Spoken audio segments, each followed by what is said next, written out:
É impressionante como a Netflix consegue estragar tudo que ela vai adaptar. Nem eu sendo cego consigo ter a capacidade de desver essa bomba que é o novo anime de Devil May Cry. Eu sei que o canal é de games, mas hoje eu tô a fim de falar dessa bomba, que apesar de ser um anime, tem a ver com games. Com uma franquia que eu gosto muito e que a Netflix mais uma vez conseguiu ter a proeza de falhar miseravelmente na adaptação. Para quem acompanha notícias de games ou relacionadas a games, devem saber que no ano passado foi anunciado um novo anime de Devil May Cry. Dessa vez feito pela Netflix, e eu fiquei bem animado, pois eu gosto muito de DMC e já tinha visto o primeiro anime de 2007 da Madhouse. Sim, se você não sabe, DMC já teve um anime, feito pela Madhouse, o mesmo estúdio que fez Death Note e Hunter x Hunter 2011. Eu tava animado porque o último anime foi lançado há quase 20 anos e a franquia teve seu último jogo há 6 anos. Então eu acho que tava na hora de renovar um pouco a franquia, deixar a franquia em evidência de novo, fazer mais gente ser apresentada à franquia e... bom, isso aconteceu?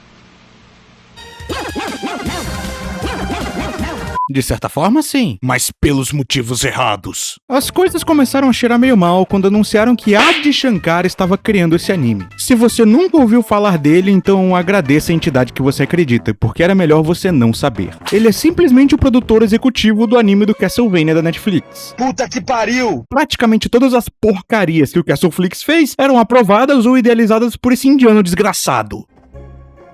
Coma merda e morra. Enfia no seu cu antes. Olha que diálogo merda. Se você por algum raio de motivo não sabe o que é Devil May Cry, eu vou me virar nos 30 pra explicar rápido. Devil May Cry é uma franquia de jogos da Capcom que surgiu como um protótipo de Resident Evil 4 que estava tão diferente da essência de Resident Evil que esse projeto foi deixado de lado. Mas ele não foi totalmente descartado. Os elementos de survival horror foram retirados, Tony Redgrave passou a se chamar Dante, adicionaram elementos da Divina Comédia de, olha só, Dante Alighieri, o jogo passou a ter muito mais ação, uma gameplay ao estilo Golden Axe elevado à 10ª potência com elementos góticos, muito rock do bom, e assim surge Devil May Cry 1, criado por Hideki Kamiya, que mais tarde fundaria a Platinum Games e faria Bayonetta. E a franquia fez um excelente sucesso, rendendo muitas sequências, novels, mangás, um anime bom em 2007 e daí por diante. Olha, eu não quero enganar meu público, então, eu admito, todo esse papinho furado do roteiro era pra eu enrolar, pra eu não falar dessa bomba do DMC da Netflix. Mas é melhor que eu faça isso logo, pra não tomar muito do seu tempo e pra poupar o pouco de sanidade que me resta.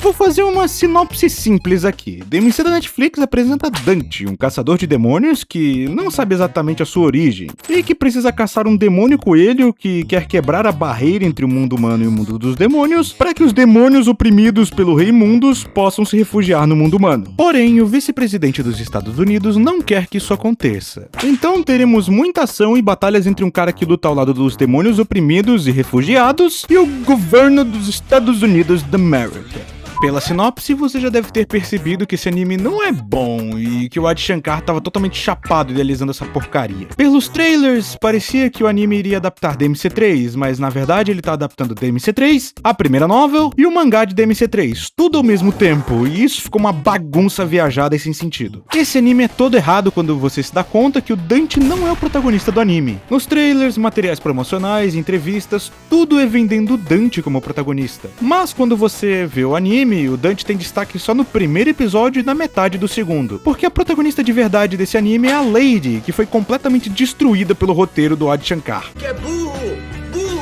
No primeiro episódio, vemos que o Coelho Branco está indo atrás da Force Edge, a espada do Cavaleiro Negro Espada, que estava escondida no Vaticano. E o Coelho Branco queria a Force Edge para fazer aquele lance do DMC3 de juntar os dois amuletos com a Force Edge e o Sangue de Espada para quebrar a barreira entre os mundos. No universo de Devil May Cry não existe céu e inferno, só existe o mundo humano e o mundo dos demônios. E no início dos tempos esses dois mundos coexistiam e os demônios praticamente escravizavam os humanos, de tão poderosos que eles eram. Então o Cavaleiro Negro Espada decidiu se rebelar contra os demônios a favor da humanidade e não só derrotou os demônios poderosos, como criou uma barreira que separava o mundo dos demônios do mundo humano. Para isso ele dividiu sua força em 4 partes: um amuleto, uma espada chamada Rebellion, outra chamada Yamato e outra chamada Force Edge. De quebra, dividiu o amuleto em 2 para ser mais difícil de achar. O ponto é que nesse anime só existe a Force Edge e o amuleto, além de que a Force Edge está num museu no Vaticano, à vista de todo mundo para qualquer um pegar. Sendo assim, a segurança do lugar tem que ser a mais rígida do universo.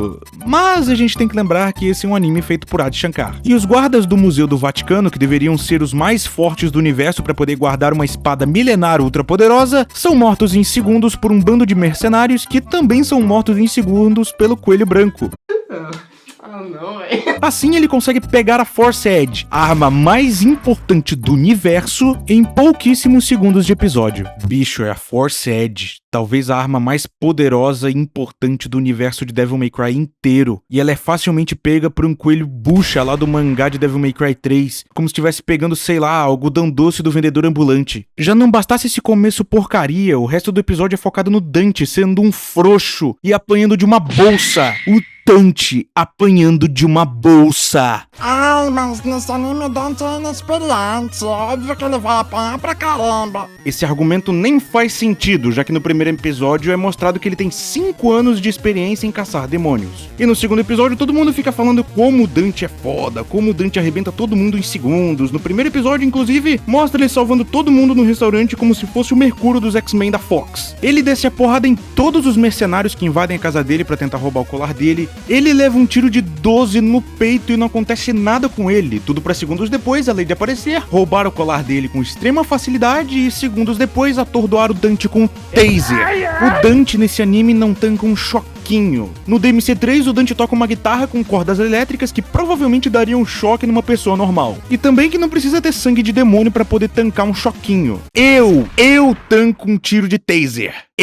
A partir da metade do segundo episódio, tudo começa a ficar ruim num nível que me fez ter saudade de DMC2. Vocês têm noção do quão ruim um negócio tem que ser pra me dar saudade do Devil May Cry 2?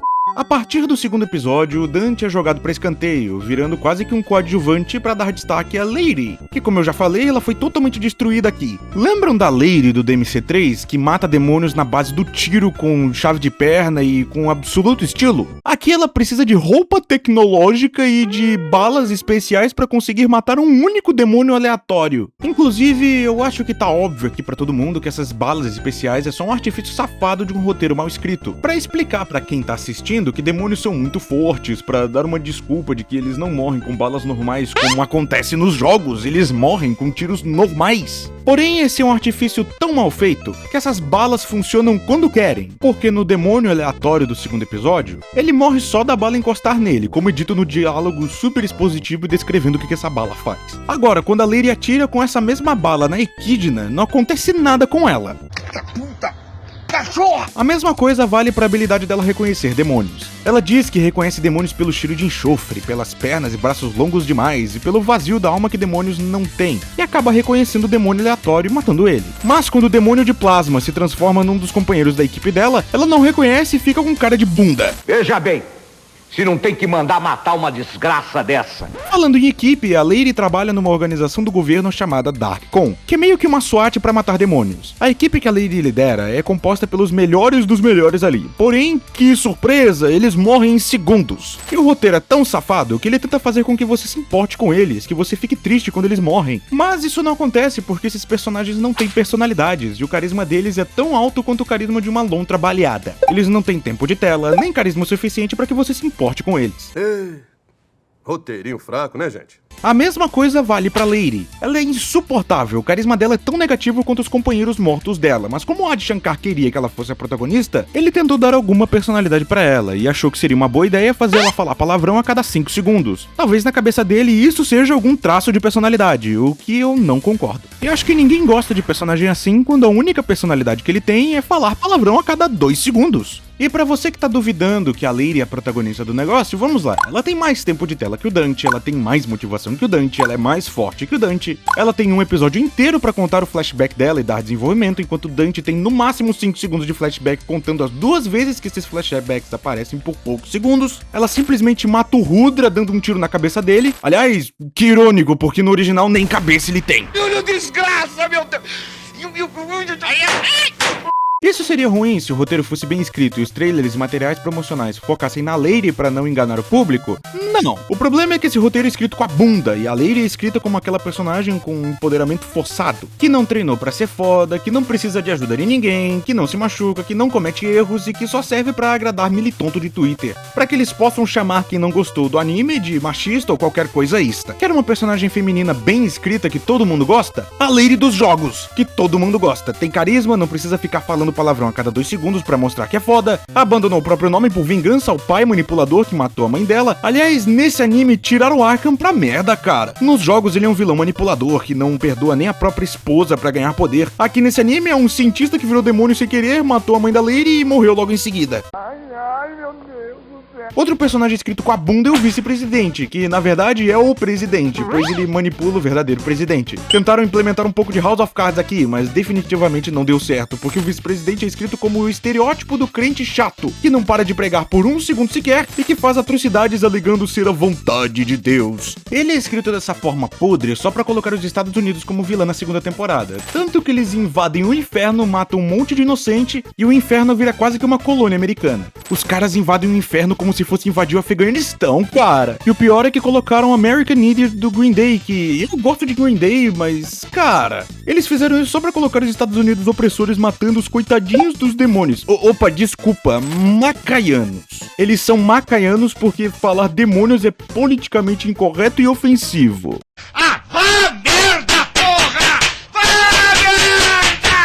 O único personagem minimamente ok e nem é tão bom assim é o Coelho Branco. Ele é imponente, ele é misterioso, você quer saber mais sobre ele, porém tudo isso acaba justamente quando você sabe mais sobre ele. Ele seria um personagem melhor se fosse só o coelho, mas na verdade ele é um humano, um cara qualquer, que foi parar no mundo dos demônios quando criança e passou sua vida inteira lá. E descobriu que os seres de lá não são muito diferentes dos seres humanos. Eles têm família, eles têm trabalho, uma vida normal, porque eles são simples coitadinhos refugiados que estão tentando sobreviver da opressão do Mundus, porque Esparda criou a barreira que separa esses dois mundos, assim condenando os demônios a uma vida de sofrimento. Esse brother qualquer, de alguma forma, conseguiu abrir uma passagem de volta pro nosso mundo. Então ele queria levar o povo refugiado pro nosso mundo, para que assim, chegando aqui, eles pudessem viver uma vida melhor. O problema é que ele chegou aqui, a Lady e sua equipe desceram um tiro nele e nos refugiados. E agora ele precisa fazer uma transfusão de sangue demoníaco para não morrer. Ele fica tão sem graça que nem nome ele tem. No final, ele se transforma num projeto de inimigo rejeitado do Crash Titans. Muito feio!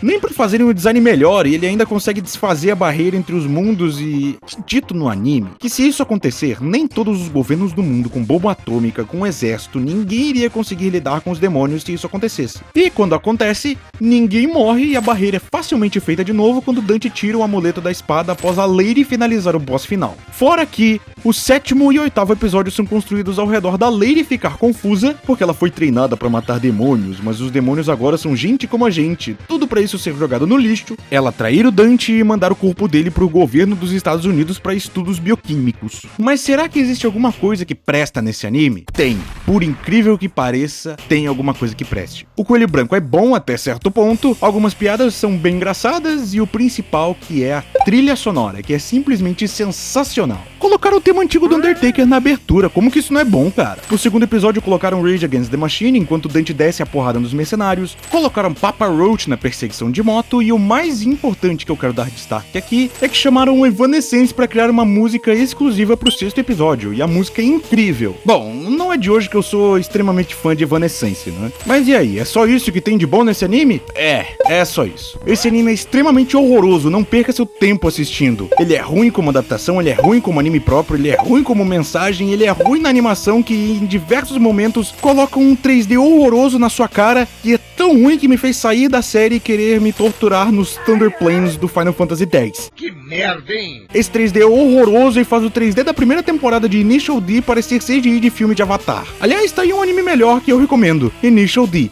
É muito bom. Esse novo anime de DMC definitivamente não deve ser assistido, então eu assisti ele por você para que você não perdesse seu tempo. Dito isso, não tô nem com ânimo de finalizar esse vídeo de tão ruim que esse anime é, então talvez eu veja vocês no próximo vídeo, se eu me recuperar do trauma que foi assistir essa bomba. Ah, eu esqueci de dizer uma coisa. Segundo Adi Shankar, a Capcom deu acesso a tudo pra ele. Deu acesso aos jogos, mangás novos, materiais descartados, versões beta, jogos cancelados, tudo. Mas esse indiano decidiu jogar tudo no lixo e dar atenção só aos memes, porque é isso que importa, memes pra chamar a atenção do jovem na internet. Prova disso é que no final do último episódio, é revelado que o Nelo Ângelo é o Devil Trigger do Virgil, e que ele tá servindo voluntariamente o Mundus. Diferente do original, que o Mundus tortura ele, o transformando em Nelo Ângelo, fazendo ele agir contra a própria vontade, e aqui o roteiro é tão canalha que fez o Virgil dizer o refrão da música dele do DMC5 no último frame do episódio. Os Sapiens e seus exércitos não têm noção da tempestade que está por vir. Eu sou a tempestade.